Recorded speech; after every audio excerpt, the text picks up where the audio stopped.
Shalom, apa kabar? Senang sekali kita bertemu kembali dalam acara renungan singkat.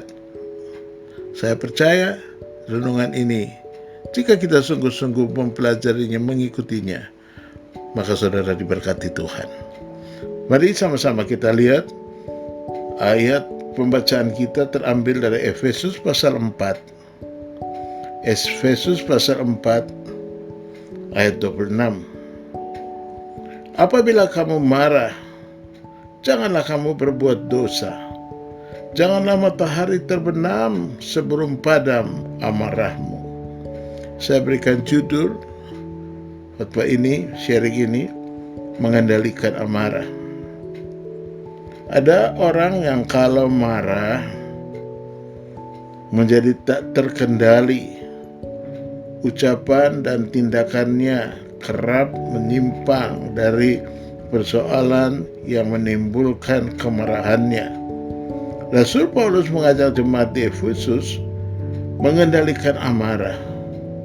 Sebab amarah yang tidak terkendali membahayakan diri sendiri dan orang lain juga. Ada 3 hal yang penting tentang amarah yang tidak terkendali. Hal pertama, amarah adalah akar pembunuhan.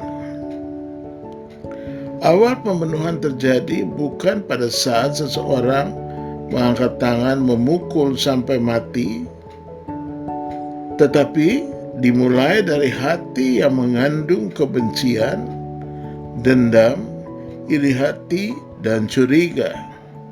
Kesemuanya itu akhirnya berpengaruh buruk terhadap sikap dan perkataan juga tindakan.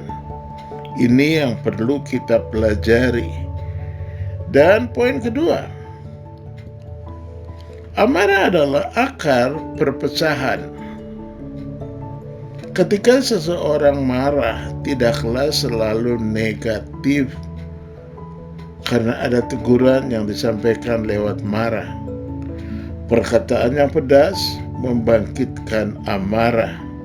Amsal 15 ayat 1. Orang yang dimarahi secara berlebihan akan menjadi kesal, benci, dan dendam. Sebagai persahabatan dan kerjasamanya dapat menjadi hancur. Hubungan yang baik menjadi hancur karena amarah. Dan poin yang ketiga, amarah merusak diri sendiri. Ketika kita pembawaan seseorang yang suka marah, siapa saja yang melakukan kesalahan sedikit saja, langsung emosinya tinggi, naik, dan marah.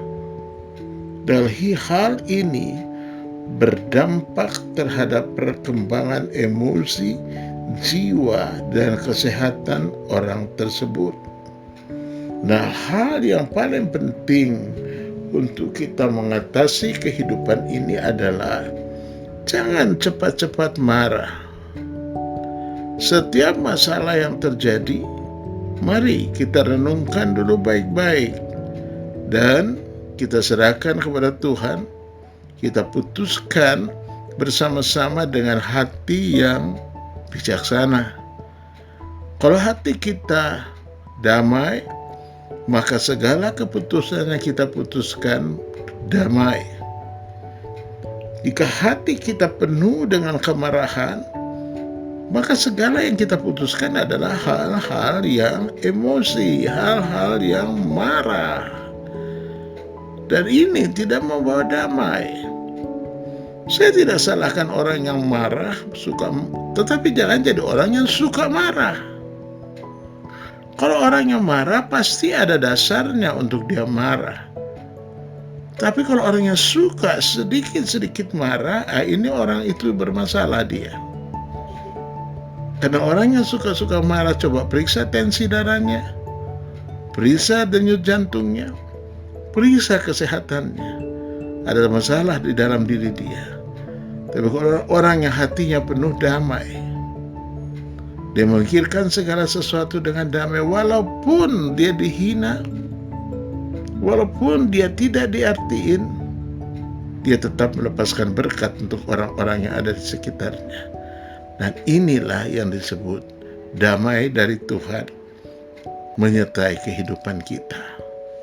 Nah, saudaraku yang kekasih, berhentilah marah dan tinggalkanlah panas hati. Panas hati itu yang membuat kita terhambat datang dekat dengan Tuhan. Jangan marah. Marah itu hanya membawa kita kepada kejahatan. Amsal 37 ayat 8 berkata, berhentilah marah dan tinggalkanlah panas hati itu.